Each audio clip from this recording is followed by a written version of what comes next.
Why do you think people are so uncomfortable talking about death when it happens to us, you know? Wow, it's the fear of the unknown. Nobody wants. So there was someone that told me a long time ago, every person that get born always get born with a critical disease called death. We all have that disease and we're all going to die from it one day. And we all know it's going to come. We're always afraid of that because it's leaving the known, which has been our life, and going to something that we don't know. And what is more mutable and permanent than death? There is no coming back, at least the way that we know about it today. So it's going beyond the curtain without knowing what it's there and knowing that you cannot undo, you cannot come back. So it's a one-way journey that, hey, it might be great, but since nobody came back to tell us about the experience on the other side, then people are afraid to go there. Life, to me, is kind of like being part of a great game. It's a great game of life. And nobody wants to live a good game. If you're having fun and you're playing a game, you don't want to see the game over sign and know that you're done with that. You want to keep playing. You're having a blast. So why have the game end? You want to stay there as much as you can. And I think that's where it's coming from. We all like to be on this planet. We all like to be living, experience, feel. Who want to give it up? You're tuned to the ArCast, where we talk about the blockchain on the ArCast and how your data remains. It's the ArCast, where R drive is the topic, censorship-resistant permanence. Yeah, we got it. Hi, friends. Welcome to episode 18 of the ArCast. It's your host, Andrew, back with the interview with Ben Peary, who created Memory Gardens, which is a way to memorialize loved ones, a way to celebrate life's moments permanently through these interesting interactive galleries. So this is a super interesting conversation because we've never worked with anyone quite like this in the space who uses Arweave and R drive for a project like this. We've been doing this podcast for about 9 months and it's been a blast. Thank you everyone for your feedback. Thank you to all our great guests. We just launched the Arweave name system test.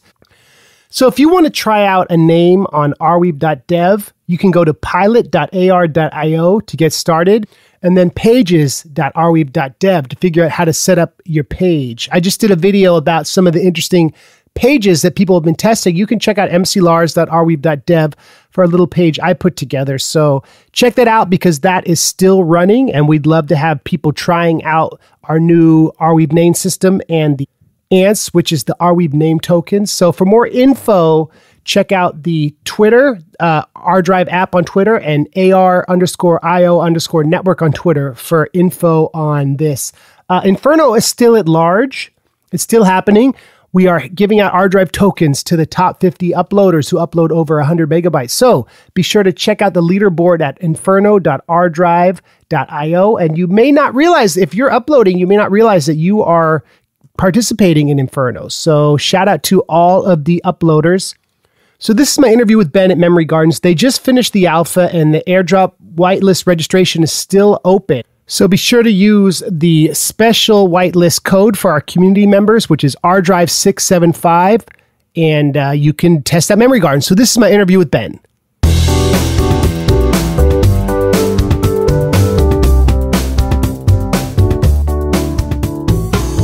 Friends, welcome to the ArCast. I'm here with Ben Peary, and we're here to talk about Memory Gardens and his new project. We're here to talk about his background, how he got to this point, and what the hopes and dreams are for this platform. So first of all, Ben, thank you so much for making time to be on the ArCast. Would you mind talking a little bit about what Memory Gardens are, and then we'll talk about how you arrived at the concept? Sure. Thank you, Andrew. Thanks for having me. Memory Garden is intended to be your forever gallery in the metaverse.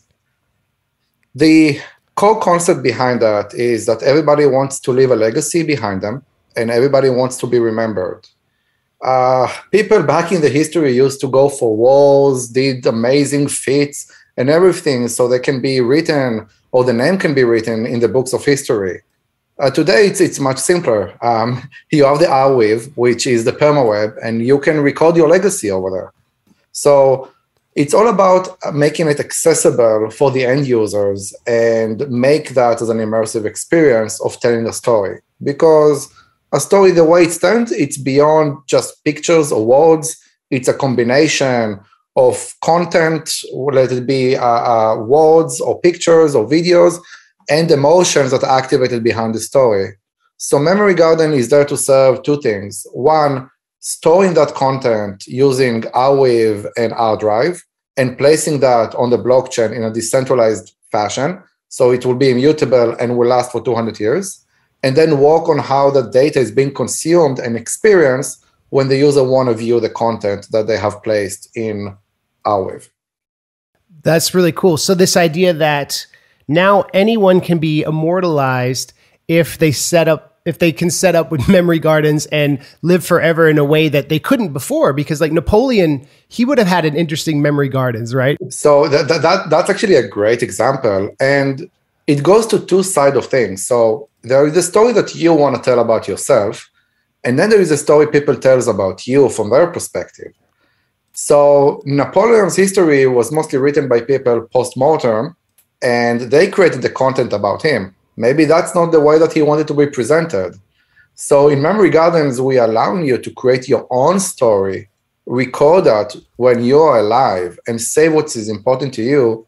And then at the end, at the last chapter of the book, when you're departing from that world, your loved ones can record the story from their perspective, connect all those pieces together, and then future generation, your kids, your grandkids, down the line, can see exactly who you were and what you were.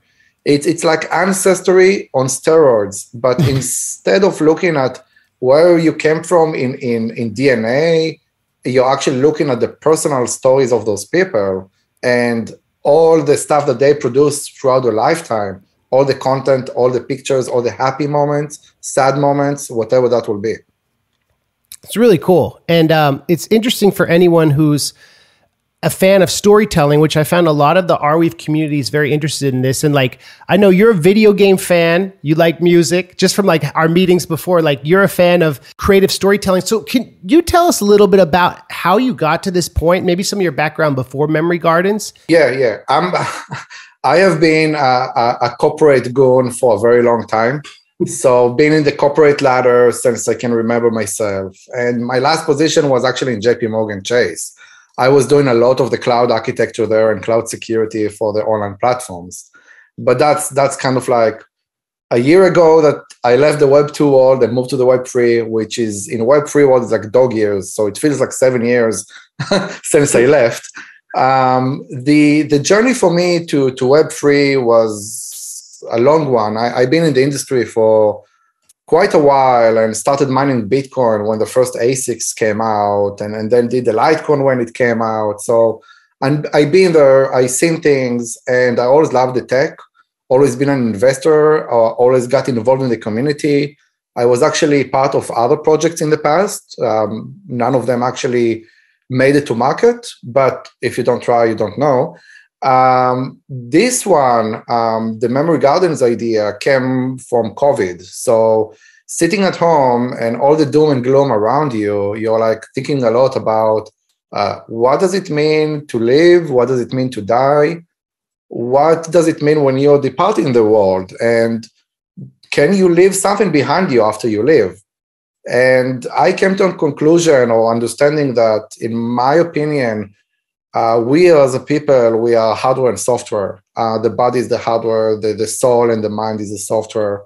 And maybe I can take a few snippets of that software and keep them for later and keep them for some next generations to go ahead and have a peek at that.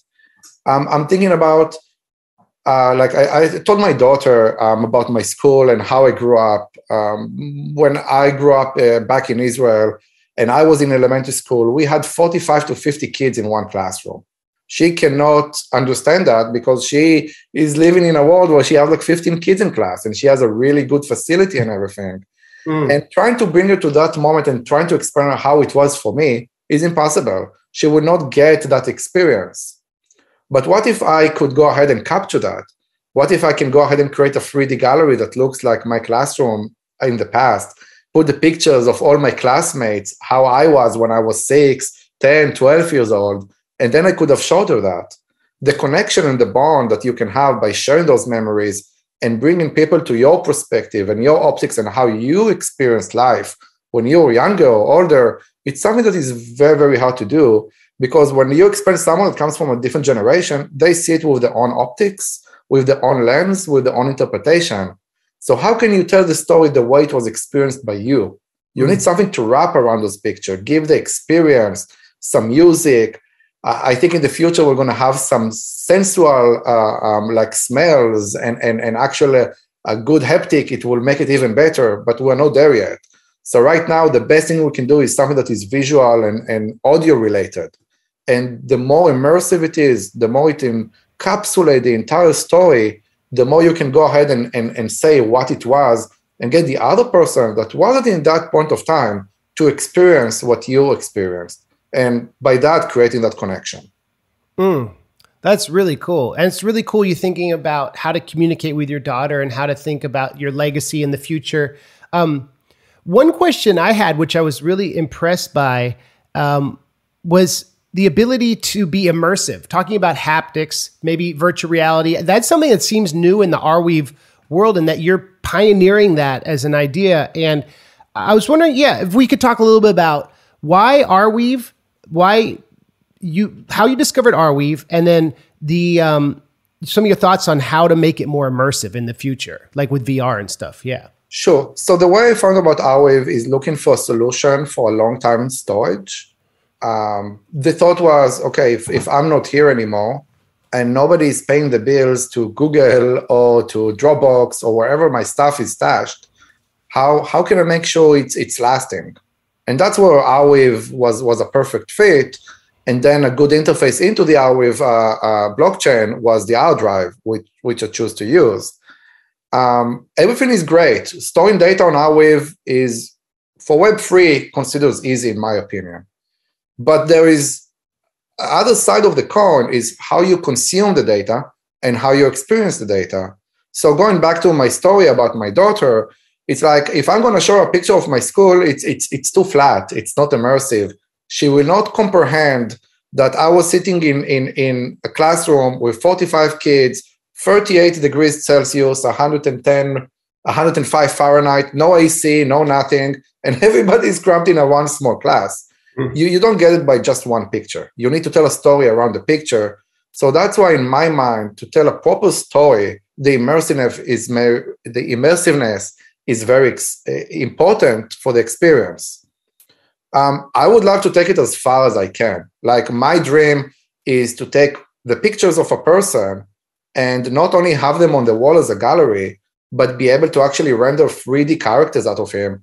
And instead of a gallery, create a Madame Tussauds type of an event where you can actually see the person in 3D. Last week, Amazon released some new advances in the artificial speaking that you can actually record and bring code back from the dead of speech of people who passed away by training the machine learning to speak with their own intonation and their voice and all the great stuff. So the sky's the limit, and as technology will progress, we'll be able to do much more. Right now, there is a lot of limitations around that, and mostly in the form of hardware. Hardware is a very hard nut to crack, and it's very expensive. Hardware is not the same. Like you have a computer that is X, the other person have Y. Maybe you don't have a good GPU, maybe you do. So how do you get something that everybody can use, everybody can experience?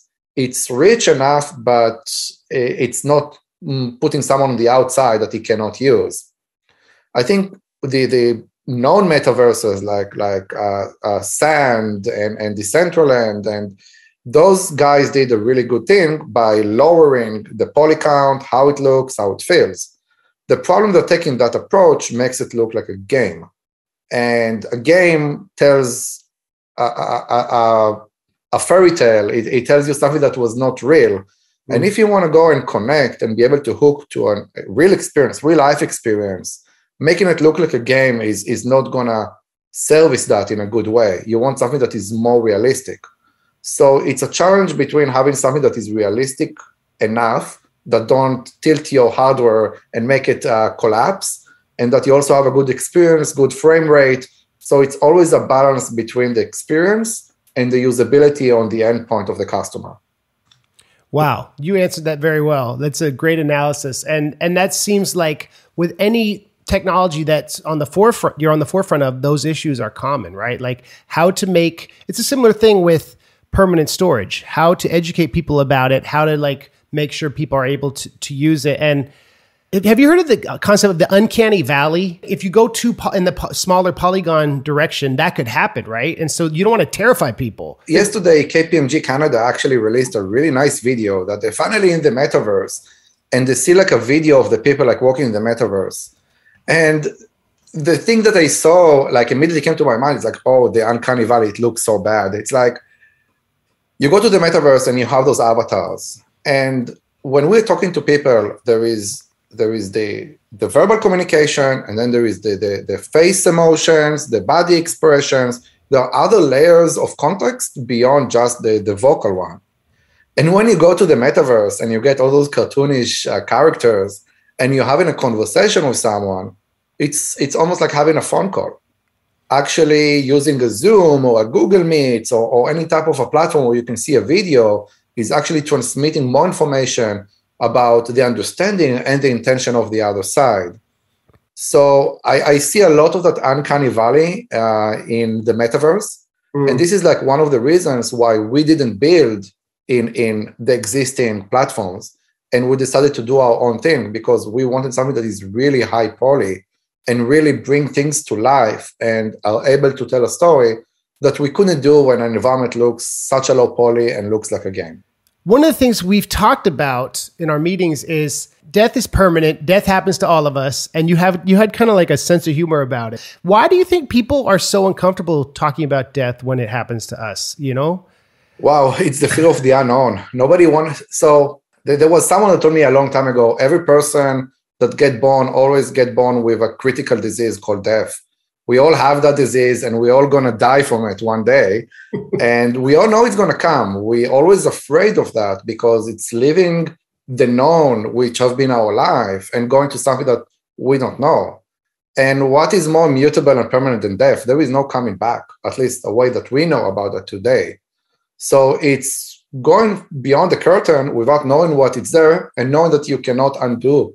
You cannot come back. So it's a one-way journey that, hey, it might be great, but since nobody came back to tell us about the experience on the other side, then people are afraid to go there.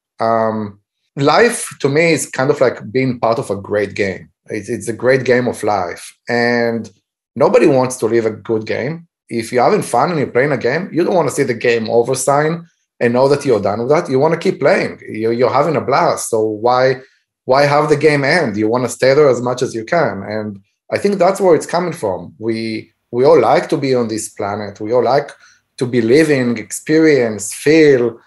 Who want to give it up? Makes sense.